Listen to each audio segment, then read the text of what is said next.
کے تحت چند باتیں عرض کی جائیں گی۔ وہ موضوع ہے عید میلاد النبی کی شرعی حیثیت۔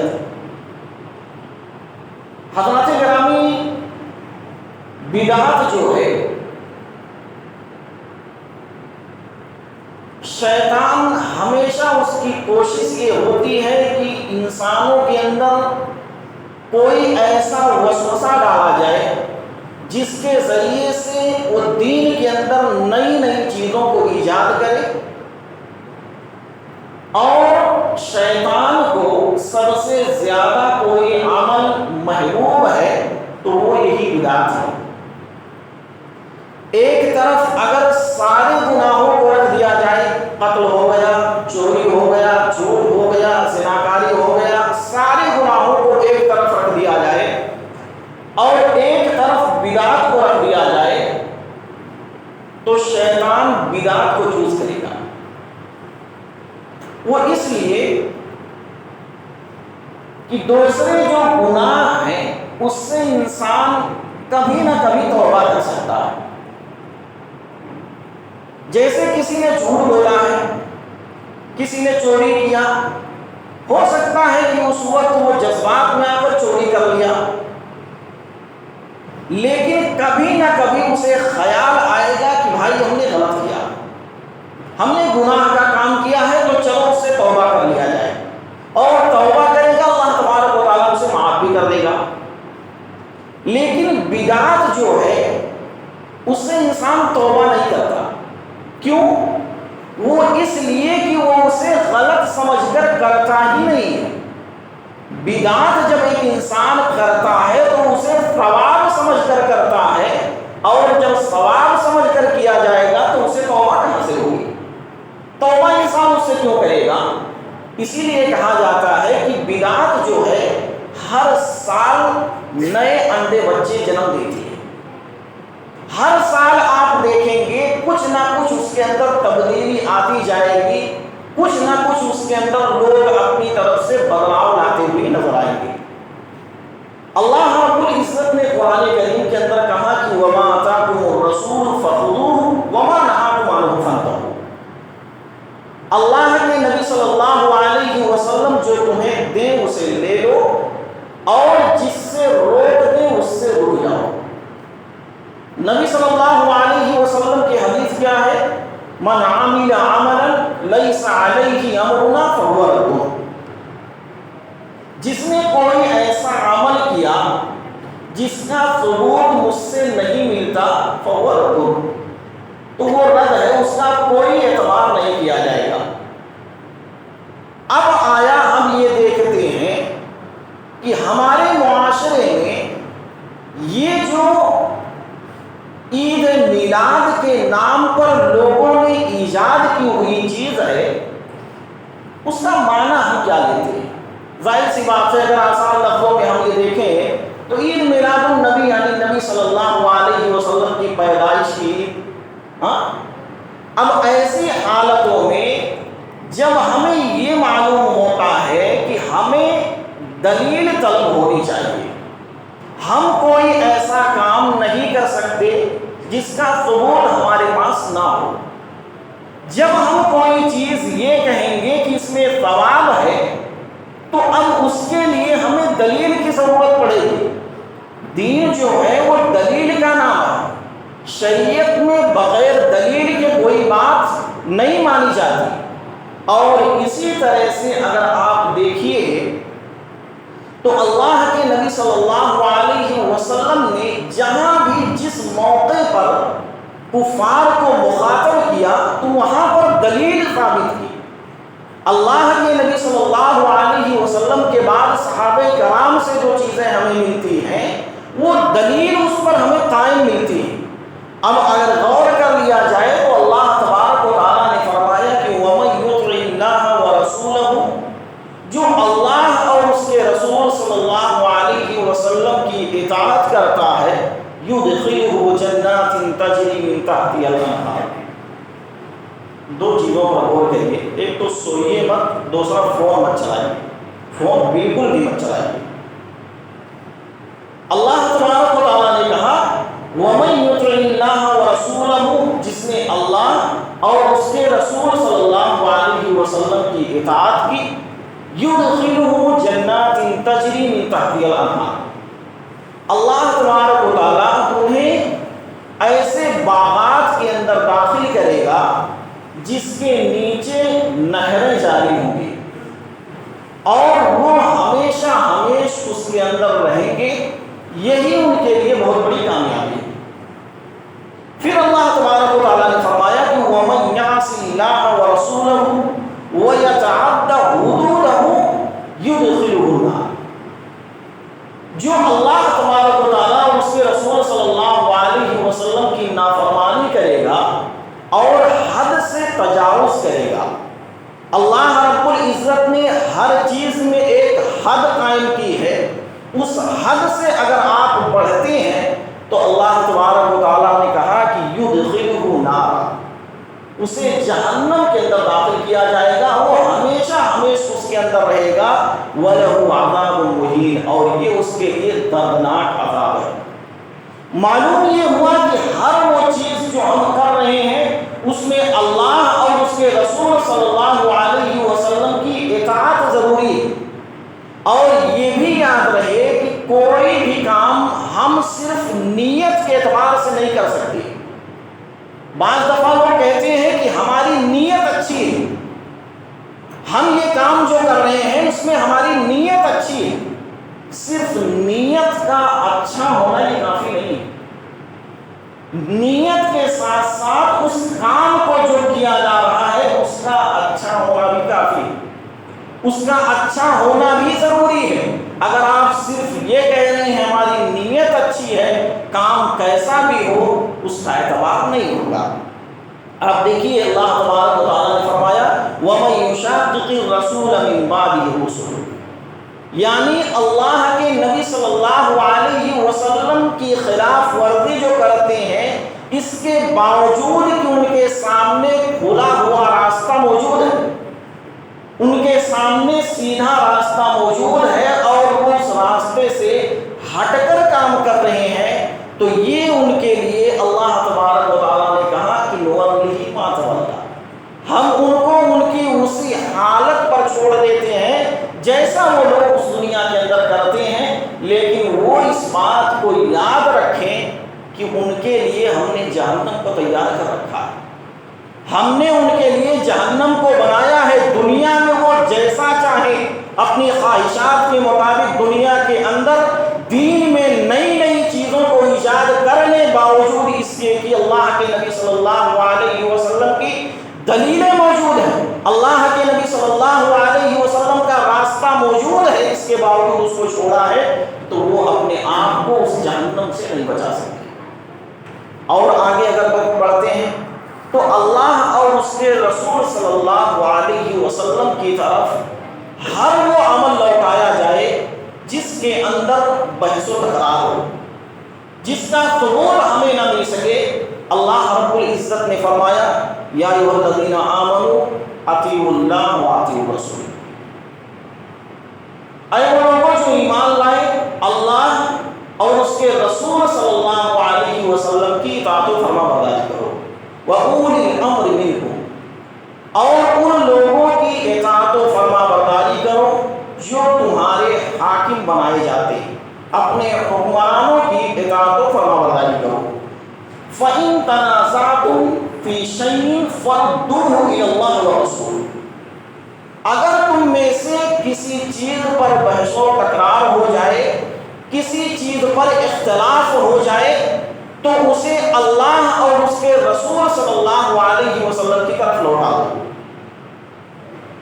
ان کنتم مؤمنون، اگر تم ایمان والے ہو اور اللہ اور اس کے رسول صلی اللہ علیہ وسلم پر ایمان رکھتے ہو، قیامت کے دن پر تمہارا ایمان ہے، تو تم اس بات کا خیال رکھو ہر وہ چیز جس میں تمہارے درمیان اختلاف ہو، اللہ اور اس کے رسول صلی اللہ علیہ وسلم کی طرف اسے لوٹا دیا جائے۔ اب ہم یہ دیکھتے ہیں کہ اللہ کے نبی صلی اللہ علیہ وسلم نے کہا ایاکم محدثات الامور، تم دین کے اندر نئی نئی چیزوں کو ایجاد کرنے سے اپنے آپ کو بچانا. کیوں؟ فَإِنَّ كُلَّ مُحْدَثَةٍ بِدْعَةٌ، کیونکہ ہر نئی چیز یہ بدعت ہے، اور وَكُلَّ بِدْعَةٍ ضَلَالَةٍ، اور ہر بدعت گمراہی ہے. آپ اللہ کے نبی صلی اللہ علیہ وسلم کے خطبے کو دیکھیے، ہر خطبے کے اندر اللہ کے نبی صلی اللہ علیہ وسلم پڑھا کرتے تھے کل بدعۃ ضلالہ وکل ضلالۃ فی النار. اگر اللہ کے نبی صلی اللہ علیہ وسلم ایک بار یہ بات کہہ دیتے تو ہمارے لیے وہ کافی تھا، لیکن اللہ کے نبی صلی اللہ علیہ وسلم اپنے ہر خطبے میں بار بار یہ کہہ رہے ہیں کہ کل بدعۃ ضلالہ وکل ضلالۃ فی النار. اس سے ہمیں ایک چیز اور معلوم ہوتی ہے کہ اللہ کے نبی صلی اللہ علیہ وسلم نے ہمیں جس چیز کا حکم دیا اس کا کرنا سنت ہے، اور جس سے روک دیا منع کر دیا اس کا نہ کرنا سنت ہے. جس کا ہمیں حکم ملتا ہے ہم اس کو کریں گے سنت کے طور پر، جس کا ہمیں ثبوت نہیں ملتا اس کو ہم چھوڑیں گے، اور جس میں اللہ کے نبی صلی اللہ علیہ وسلم نے منع کر دیا اس کا ماننا بھی ہمارے لیے سنت ہے. اب اور آگے اگر بڑھتے ہیں تو دین جو ہے وہ اللہ تبارک و تعالیٰ نے مکمل کر دیا. اب مکمل کہتے ہیں، مثال کے طور پر ایک گلاس پانی ہے اور وہ فل گلاس بھرا ہوا ہے، اس کے اندر ایک قطرہ بھی ڈالنے کی گنجائش نہیں ہے، اسے کہتے ہیں مکمل بھرا ہوا. دین جو ہے اللہ تبارک و تعالیٰ نے مکمل کر دیا اور کہا کہ الیوم اکملت لکم دینکم واتممت علیکم نعمتی ورضیت لکم الاسلام دینا. آج کے دن ہم نے تمہارے دین کو مکمل کر دیا، تم پر اپنی نعمتوں کو ہم نے تمام کر دی، اور تمہارے لیے دین اسلام کو ہم نے پسند کیا، میں اس سے راضی ہوں. تو جب اللہ تبارک و تعالیٰ نے نبی صلی اللہ علیہ وسلم کی زندگی میں دین کو مکمل کر دیا تو اب آیا اس کے اندر کوئی ایسی چیز جس کو ایجاد کیا جا رہا ہے اس کی گنجائش ہوتی ہے یا نہیں ہوتی؟ ہم اگر دیکھتے ہیں نبی صلی اللہ علیہ وسلم نے کوئی ایسا کام، کوئی ایسا حکم نہیں چھوڑا کہ جس کو اللہ تبارک و تعالیٰ نے آپ کو حکم دیا ہو اور وہ بات آپ نے ہم تک نہ پہنچائی.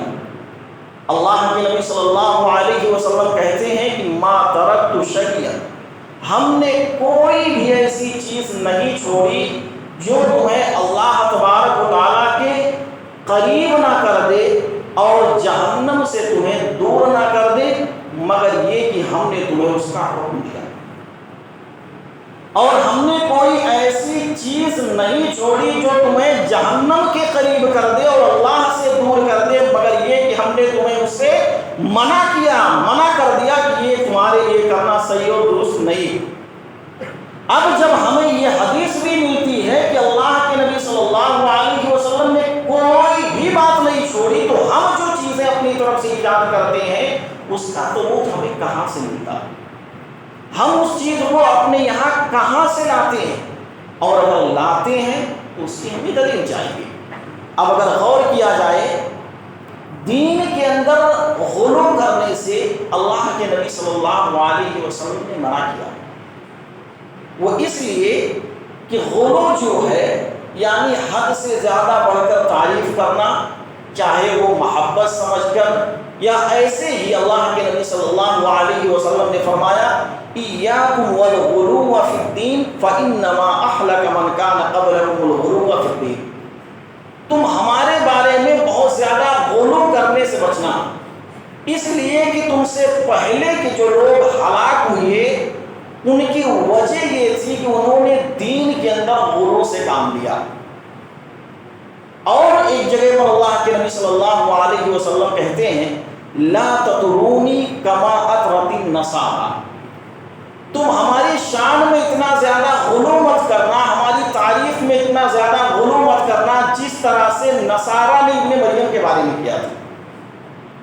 اور یہی نہیں انما انا عبد، بے شک میں ایک بندہ ہوں، فقولوا تو تم لوگ بھی کہو عبد اللہ و رسول، اللہ کا بندہ اور رسول ہی مجھے کہو، اس سے زیادہ اور کچھ مت کہو۔ اب ہم یہ دیکھتے ہیں ہمارے معاشرے میں مسلمانوں کا ایک طبقہ ایسا ہے جو آج کے دن یعنی ہر سال ماہ ربیع الاول میں 12 تاریخ کو جشن میلاد کے نام پر ایک جلوس نکالتا ہے، جس کا ماننا اور دکھانا یہ ہوتا ہے کہ ہمیں اللہ کے نبی صلی اللہ علیہ وسلم سے محبت ہے، جس کا یہ ماننا ہوتا ہے کہ ہم تو اللہ کے نبی صلی اللہ علیہ وسلم کے بہت بڑے فرما بردار ہیں۔ سوال یہ پیدا ہوتا ہے کہ ہم میلاد کیوں نہیں مناتے؟ ایک طبقہ ایسا ہے جو آج خوشی کا اظہار کر رہا ہے، اور ایک طبقہ ایسا ہے جو کہتا ہے کہ ہم میلاد نہیں مناتے، تو اس کی وجہ کیا ہے؟ اس کی صاف طور پر وجہ دیکھی جائے تو یہ کہ اس کا ثبوت ہمیں دین میں نہیں ملتا، اور اگر اس کا ثبوت ملتا تو ہم ضرور اس میں آگے آتے۔ آپ دیکھیے اللہ کے نبی صلی اللہ علیہ وسلم کے بعد صحابہ کرام کا دور آیا، تابعین کا دور آیا، کسی نے بھی اس بات کو نہیں کہا کہ اس میں اللہ کے نبی صلی اللہ علیہ وسلم کی پیدائش کا دن منایا جائے۔ اللہ کے نبی صلی اللہ علیہ وسلم آج کے دن پیدا ہوئے تو آج کے دن کو خوشیوں اور اسی طرح سے مسرت بھری ایک ایسا ثابت کیا جائے کہ ہم اس آج کے دن بہت خوش ہیں۔ اور یہی نہیں، ہم یہ اگر غور کریں تو کیا ہم حضرت ابو بکر صدیق رضی اللہ تعالیٰ عنہ سے زیادہ محبت کرتے ہیں اللہ کے نبی صلی اللہ علیہ وسلم سے؟ حضرت عمر رضی اللہ تعالیٰ عنہ سے زیادہ محبت کرنے والے ہیں؟ اور یہی نہیں تو غور کر لیا جائے کہ یہ سارے لوگوں نے اپنی زندگی میں نہیں منایا، خود اللہ کے نبی صلی اللہ علیہ وسلم کی جو 63 سالہ زندگی رہی، 40 سال کے بعد نبوت ملی، اس کے بعد بھی 23 سال آپ زندہ رہے، تو آپ نے اس 63 سالہ زندگی میں کوئی ایک دن بھی اپنی پیدائش کا دن نہیں منایا۔ تو ہم کیوں نہیں مناتے؟ اس لیے کہ صحابہ نے نہیں منایا۔ ہم اس لیے نہیں مناتے کہ ہم اس کا ثبوت دین کے اندر نہیں پاتے۔ اور اسی طرح سے جب یہ دیکھا جائے، ہم لوگوں میں ایک چیز بہت عام ہوتی ہے اور وہ کہتے ہوئے نظر آتے ہیں، حرج کیا ہے؟ لوگ اگر منا رہے ہیں تو اس میں حرج کیا ہے؟ اگر کوئی کام ایسے کر لیا جائے تو حرج کیا ہے؟ اگر ایسا کیا جا رہا ہے، کچھ لوگ کر رہے ہیں، خوشی کا اظہار کر رہے ہیں، تو اس میں حرج کیا ہے؟ حرج ہے، حرج وہ اس لیے ہے کہ دین کے اندر ہر وہ کام جو کیا جائے عبادت سمجھ کر اس میں اس کا ثبوت ہونا ضروری ہے۔ اب میں آپ سے کہوں، اس کی مثال اگر لے لیجئے کہ حرج کیا ہے۔ مثال کے طور پر ہم جمعہ کے دن 2 رکعت نماز پڑھتے ہیں، جمعہ کے دن 2 رکعت نماز پڑھتے ہیں۔ میں یہ کہوں کہ بھائی 2 رکعت کم ہے، 2 کی جگہ پر چلو 4 رکعت پڑھتے ہیں، نماز ہی تو ہے، ثواب کا کام ہے، 2 کی جگہ پر 4 پڑھنا شروع کر دیں گے، آپ کا جواب کیا ہوگا؟ آپ کا جواب کیا ہوگا؟ یہی چیز ہے حرج، کہ جہاں ہم 2 کی جگہ پر 4 نہیں پڑھ سکتے، وہیں پر ہم یہ کیسے کہہ سکتے ہیں کہ ایسا اگر کر لیا جائے، خوشی اگر منا رہے لوگ تو اس میں حرج کیا ہے؟ بالکل حرج ہے۔ اور اسی طرح سے بہت سارے لوگ یہ بھی کہتے ہیں کہ منع کہاں؟ یہ چیزیں بھی بہت معاشرے میں عام ہو چکی ہیں۔ اگر آپ سوشل میڈیا سے جڑے ہوئے ہیں تو آپ کو بہت سارے ویڈیو ملیں گے جس میں بڑے بڑے یعنی جوبہ اور دستار والے یہ کہتے ہوئے نظر آتے ہیں کہ بھائی منع کہاں ہے، منع کی دلیل دکھاؤ۔ یقین مانیے دلیل جو دیتا ہے وہ مدعی دیتا ہے، انکار کرنے والا کوئی دلیل دیتا ہی نہیں۔ اگر آپ کہتے ہیں کہ شریعت کے اندر یہ چیز ہے تو آپ پر لازم آتا ہے کہ اس کی دلیل دیجیے۔ اگر آپ کسی چیز کا دعویٰ کرتے ہیں تو آپ کے لیے ضروری ہے کہ اس کی دلیل دیجیے۔ میں اگر انکار کر رہا ہوں تو میری کیا دلیل؟ ہم انکار کرتے ہیں کہ عید میلاد کے نام پر کوئی چیز نہیں، ہمارے پاس دلیل کی بات نہیں آئی۔ آپ اگر کہتے ہیں کہ اس کے اندر ہم اگر عید میلاد مناتے ہیں تب ہم کہیں گے کہ آپ دلیل دیجیے. آپ کو دلیل دینا پڑے گا، اس لیے کہ دلیل دعویٰ کرنے والا دیتا ہے، انکار کرنے والا نہیں دیتا ہے. اسی طرح سے آپ اگر دیکھیں گے شریعت کا ایک اصول ہے، ہر وہ کام جو عبادت یا ثواب سمجھ کر کیا جائے تو اس کے لیے کوئی شرعی حکم کا ہونا ضروری ہے، اور دنیاوی طور پر جو کام کیا جائے اسے اباحت کہتے ہیں. اباحت کا مطلب جس کو شریعت سے اس کا تعلق نہیں ہوتا. مثال کے طور پر ایک انسان ہے جو بائک سے سفر کرتا ہے، ایک انسان ہے جو 4 چکے والی گاڑی سے سفر کرتا ہے، اللہ تبارک و تعالیٰ نے اسے دیا ہے.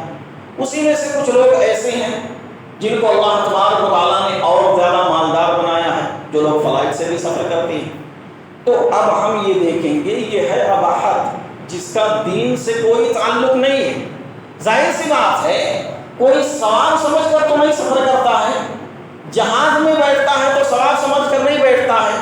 یا اسی طرح سے ہم اگر مثال لیتے ہیں یہ مائک، اس مائک کے ذریعے سے ہم اپنی آواز کو آپ تک پہنچاتے ہیں، یہ چیز اباحت کے اندر آئے گی. لیکن جب ہم یہ کہنا شروع کر دیں کہ اس مائک میں خطبہ دینا اس سے زیادہ ثواب ہوتا ہے، تب ہمارے لیے لازم آئے گا کہ اس کی دلیل کیا ہے. اگر کوئی یہ کہنا شروع کر دے کہ بھائی فلائٹ میں بیٹھ کر سفر کرنا یہ زیادہ ثواب کا کام ہے تو اس کے لیے دلیل ہونا. یہی چیز ہے کہ دنیا کے اندر بہت ساری ایسی چیزیں ہم نے ایجاد کی ہیں.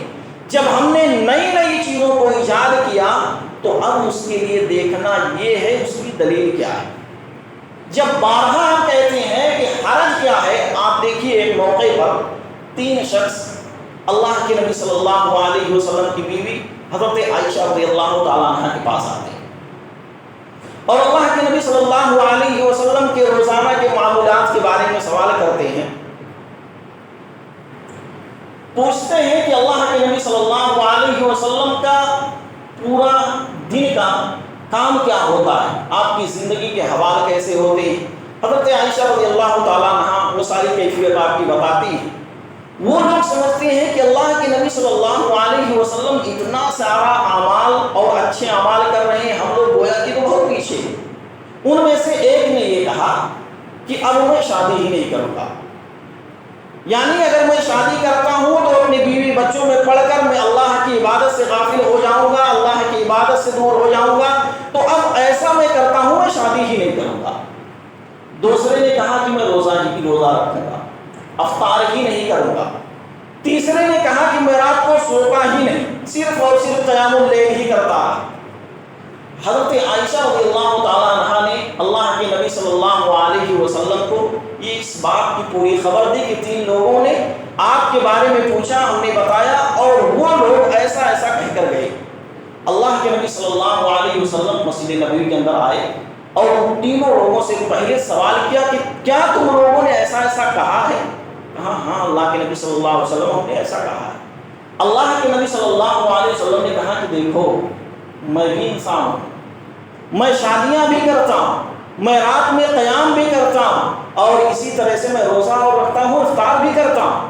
اب یہاں پر غور کر لیا جائے کہ اگر ایسا ہوتا تو اس میں حرج کیا تھی. ظاہر سی بات ہے جب ایک انسان شادی کرتا بیوی بچوں میں پڑ جاتا ہے، نہ شادی کرتا تو بہت زیادہ عبادتیں کرتا رہتا، راتوں کو سونا ہی مت، پوری پوری رات عبادت کرنا بظاہر اس میں کوئی حرج ہے، کوئی حرج نہیں ہے. لیکن حرج یہ ہے کہ اللہ کے نبی صلی اللہ علیہ وسلم نے کہا ایسا نہیں کر سکتے تو. اور اسی طرح سے آپ اگر دیکھیں گے ایک موقع پر عبداللہ بن مسعود رضی اللہ تعالیٰ عنہ مسجد نبوی کے اندر داخل ہوتے ہیں. داخل ہونے کے بعد کیا دیکھتے ہیں کہ ابھی فجر کی اذان جو ہے وہی نہیں ہے، کچھ لوگ کچھ جگہوں پر بیٹھے ہوئے ہیں اور گروہ بنا کر ان میں سے ایک کہتا ہے کہو اللہ اکبر، سارے لوگ کہتے ہیں اللہ اکبر، پھر وہ کہتا ہے کہ کہو سبحان اللہ، کہو الحمدللہ. اس طرح سے ایک کہتا ہے اور لوگ اس کے پیچھے بار بار کہتے ہوئے جاتے ہیں. عبداللہ بن مسعود رضی اللہ تعالیٰ عنہ کہتے ہیں کہ ابھی اللہ کے نبی صلی اللہ علیہ وسلم کا کفن جو ہے وہ گیلا ہے اور تم نے ابھی سے نئی نئی چیزیں ایجاد کرنی شروع کر دی. گویا کہ یہ اجتماعی طور پر ایک بدعت ہے، اجتماعی طور پر ایک عبادت تم نے اپنے آپ سے گڑھ لیا ہے کہ بہت سارے لوگ اکٹھا ہو جائیں، اس میں سے ایک کہے کہ سبحان اللہ کہو، اللہ اکبر کہو، الحمدللہ کہو. ایسا کرنا صحیح نہیں.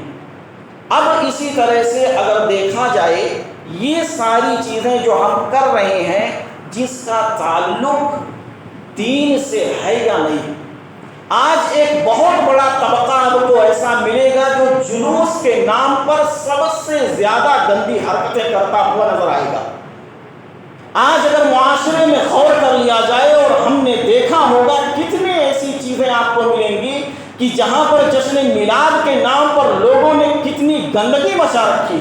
لوگ جلوس نکال رہے ہیں، گلی محلوں میں بے حیائی عام کیے ہوئے ہیں، مرد عورتیں ایک ساتھ مل کر نعرے تکبیر لگا رہے ہیں، اس طرح کے اپنے گھروں کے اندر لائٹیں لگائی ہوئی ہیں، جھنڈے لگائے ہوئے ہیں. ان کا یہ کہنا ہے کہ ہم تو سب سے زیادہ اللہ کے نبی صلی اللہ علیہ وسلم کی پیدائش پر خوش ہیں، ہم جشن منا رہے ہیں. اور ایسے لوگ جو نہیں منا رہے ہیں ان کے بارے میں ایک شعر کہتے ہیں کہ نثار تیری چہل پہل پر ہزاروں عیدیں ربیع الاول، سوائے ابلیس کے جہاں میں سبھی تو خوشیاں منا رہے ہیں.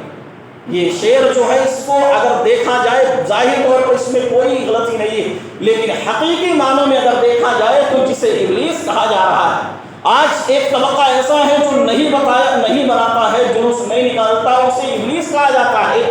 آج اگر اس شعر کو دیکھتے ہیں تو گویا کہ ہم حضرت ابوبکر صدیق رضی اللہ تعالیٰ عنہ کو بھی ابلیس کہتے ہیں، نعوذ باللہ، کیونکہ ہم نے یہ دیکھا ہے کہ انہوں نے بھی جشن نہیں منایا. حضرت عمر رضی اللہ تعالیٰ عنہ نے نہیں منایا، حضرت عثمان غنی رضی اللہ تعالیٰ عنہ نے نہیں منایا. تو کیا نعوذ باللہ یہ سارے کے سارے لوگ ابلیس ہیں؟ اس کے باوجود ہم یہ کہتے ہوئے ہیں کہ ہمیں دین بہت پسند ہے.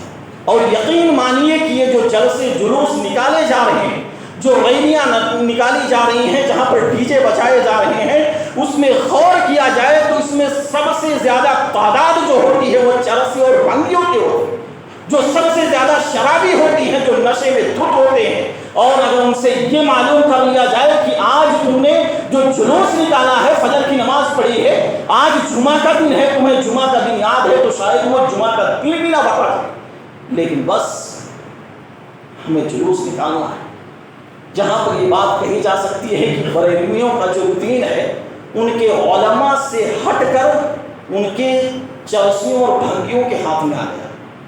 آپ اگر دیکھیں گے وہاں پر کوئی عالم تو نہیں ملے گا، لیکن ہر گلی ہر محلے میں ایسے نہ جانے کتنے لوگ ملیں گے جو نشے میں دھت ہیں. مسلمان ہیں، ایک ختم نہیں ہوتا دوسرا شروع ہوتا. آپ دیکھیے کہ کچھ دنوں پہلے محرم الحرام کا جب مہینہ آیا تو اس میں لوگوں نے تازیہ بنایا، ڈھول بجائے اور اس طرح سے ڈھول تاشے پر اس کی جتنی خرافات ہو سکتے تھے کرتے رہے. ماہ سفر کا مہینہ آیا، اس کو منحوس سمجھ لیا، اور اس کے بعد یہ ربیع الاول کا مہینہ آیا ہے، اس کے اندر بھی طرح طرح کی چیزیں لوگ ایجاد کیے. آپ یقین مانیے خوش ہونا الگ چیز ہے، خوشی منانا الگ چیز ہے. یہ ظاہر دیکھنے میں ایک جیسا لگتا ہے لیکن فرق ہے. خوش ہونا جیسے اللہ کے نبی صلی اللہ علیہ وسلم ہجرت کر کے مدینہ گئے تو آپ کی آمد پر سارے لوگوں نے خوشی منائی، خوشی کا اظہار کیا کہ اللہ کے نبی صلی اللہ علیہ وسلم ہمارے بیچ آ گئے. لیکن خوشی منانا کیا انہوں نے ہر سال منایا کہ اللہ کے نبی آئے تھے تو چلو ہر سال ہم خوشی مناتے ہیں؟ یہی فرق ہے. اسی طرح سے آپ دیکھیے کہ ایک طرف وہ طبقہ ہے جو یہ احساس کر چکا ہے کہ اللہ کے نبی صلی اللہ علیہ وسلم کی وفات ہو گئی. اور یہاں پر ایک چیز اور یاد رکھیے، یہ 12 ربیع الاول جو اللہ کے نبی صلی اللہ علیہ وسلم کی پیدائش کی تاریخ بتاتے ہیں نا، جتنے علماء ہیں کوئی اس پر اتفاق ہی نہیں کرتا. بہت زیادہ اس میں اختلاف ہے، کوئی یہ نہیں کہتا کہ 12 ربیع الاول کو پیدائش ہوئی. ہر کسی کے یہاں مختلف اقوال ملتے ہیں. ہاں اس بات پر سارے علماء متفق ہیں کہ 12 ربیع الاول کو آپ صلی اللہ علیہ وسلم کی وفات ہوئی. اب اس پر اگر غور کیا جائے، ایک جگہ ایسی ہے جہاں پر اللہ کے نبی صلی اللہ علیہ وسلم کی وفات ہو چکی ہے، اللہ کے نبی صلی اللہ علیہ وسلم کی وفات کی وجہ سے آپ کے گھر والوں کا رو رو کر برا حال ہے، حضرت فاطمہ رضی اللہ تعالیٰ عنہ کا رو رو کر برا حال ہے۔ اور یہی نہیں کہ حضرت انس رضی اللہ تعالیٰ عنہ کہتے ہیں کہ ایک وقت تھا جب اللہ کے نبی صلی اللہ علیہ وسلم مدینہ آئے تھے تو ہم نے یہ دیکھا تھا، محسوس کیا تھا کہ مدینہ کی گلیاں روشن ہو چکی، اور اللہ کے نبی صلی اللہ علیہ وسلم آج انتقال کر گئے ہیں تو ہم نے یہ محسوس کیا کہ ساری گلیوں کے اندر سایہ چھا چکا ہے اور اسی طرح سے وہ اندھیری ہو چکی، اور اس کے باوجود ہم یہ کہتے ہیں کہ آج جشن منائے۔ اور یہ دیکھیے، کسی کے ہاں انتقال ہو جائے ایک ہی دن، کسی کی پیدائش ایک دن ہوئی اور اسی دن اس کا انتقال ہو جائے، اور وہ کیا کرے گا؟ اپنے گھر میں لا کر ڈی جے بجائے گا۔ اگر وہ بجاتا ہے تو کیا لوگ کیا کہیں گے؟ دیکھو یہ کتنا بڑا بیوقوف ہے۔ چلو ہم نے مانا کہ اس کی پیدائش ہوئی ہے اسی دن، لیکن آج اس کے یہاں وفات ہوئی ہے، وہ اس پر خوشی منا رہا ہے، اس پر وہ خوشی کا اظہار کر رہا ہے۔ تو غور کریے تو بہت ساری چیزیں ہمیں ملیں گی۔ آخر میں وقت ہو گیا، ایک چیز ہم آج جیسا دیکھتے ہیں یہ تو مسلمانوں کی بات ہے، کچھ نام نہاد مسلمان ایسے ہیں جیسا کہ غیر مسلموں کا تہوار چل رہا ہے، غیر مسلموں کے تہوار جو چل رہے ہیں اس میں شرکت کرنا، بہت سارے ایسے لوگ کہتے ہیں جن کے زبان سے یہ ہوتا ہے سیاست میں سب جائز ہے، سیاست میں سب جائز ہے۔ ایک انسان کو اپنے آپ کو مسلمان کہتا ہے، کسی غیر مسلم نے اسے بت پرستی کے لیے بلایا جہاں پر بت بٹھایا ہوا ہے، یہ صاحب چلے گئے اس کا ادھاٹن کرنے کے لیے، بھائی سیاست میں جائز ہے۔ بتوں کی تصویر اپنے فوٹو کے ساتھ لگا کر بینر چپکایا جا رہا ہے، بھائی سیاست میں جائز ہے۔ یہ سیاست میں جائز نہیں بلکہ آپ یہ کہیے اپنے ایمان کا سودا کر رہے ہیں۔ لعنت ہے ایسے لیڈروں پر کہ جو لوگ بتوں کے پاس جا کر یہ ثبوت پیش کرتے ہیں کہ ہمیں ان سے محبت ہے۔ تم یہ نہیں دیکھتے کہ ہماری تصویر کے ساتھ بتوں کی تصویر لگائی جا رہی ہے، اس پر تم فخر کرتے ہوئے نظر آتے۔ تمہیں احساس نہیں ہوگا کہ وہ تصویریں جس میں اللہ کے نبی صلی اللہ علیہ وسلم نے خانہ کعبہ سے نکلوا دیا تھا، آج وہی تصویریں اپنے ساتھ لگا کر کہتے ہو سیاست میں سب کچھ جائز ہے۔ سیاست میں جائز نہیں ہے، سیاست میں اپنی ضمیر کا اپنے ایمان کا سودا نہیں کیا جا سکتا، اور اگر کر رہے ہیں تو یقین مانیے یہ سراسر غلط ہے۔ جو بھی کر رہا ہے، جیسا بھی کر رہا ہے، غلط تو غلط ہے، چاہے وہ کوئی بڑا کرے یا پھر چھوٹا کرے۔ خلاصہ کلام ہمارا جو نکلتا ہے وہ یہ ہے کہ یہ عید میلاد جس پر جشن لوگ مناتے ہیں، اس کا کوئی ثبوت دین کے اندر نہیں ہمیں ملتا، اس کی کوئی ثبوت نہیں ہے۔ ہاں اگر غور کیا جائے تو بہت ساری ایسی چیزیں ہمیں ملیں گی جس کی صحیح دلیلیں ملتی ہیں، اس کا جو لوگ کرتے ہیں اس کا یہ کرنا سراسر غلط ہے۔ آخر میں دعا ہے کہ اللہ تبارک و تعالی ہم تمام لوگوں کو سنی ہوئی باتوں پر عمل کرنے کی توفیق عطا فرما۔ اللہ رب العزت آج کے اس خطبہ جمعہ میں جو بھی باتیں کہی گئی ان تمام تر باتوں پر عمل کرنے کی توفیق عطا فرما۔ اللہ رب العزت اس سے پہلے جو کچھ غلطیاں کوتاہیاں ہم سے ہوتی رہی، اللہ ہماری غلطیوں کو معاف فرما۔ اللہ رب العزت ہماری غلطیوں کو معاف فرما۔ اللہ تبارک و تعالی جب تک اس دنیا میں ہم زندہ رہیں، ایمان اور اسلام پر زندہ رہیں، اللہ تبارک و تعالی ہمارے وہ احباب جن کا انتقال ہو چکا، اللہ ان کے قبر کو نور سے بھر دے۔ اللہ تبارک و تعالی وہ مسلمان بھائی جو پریشان ہیں ان کی پریشانیوں کو دور فرما۔ اللہ تبارک و تعالی وہ جہاں ہے جس حال میں ہے انہیں خوشیاں نصیب عطا فرما۔ اللہ تبارک و تعالی وہ احباب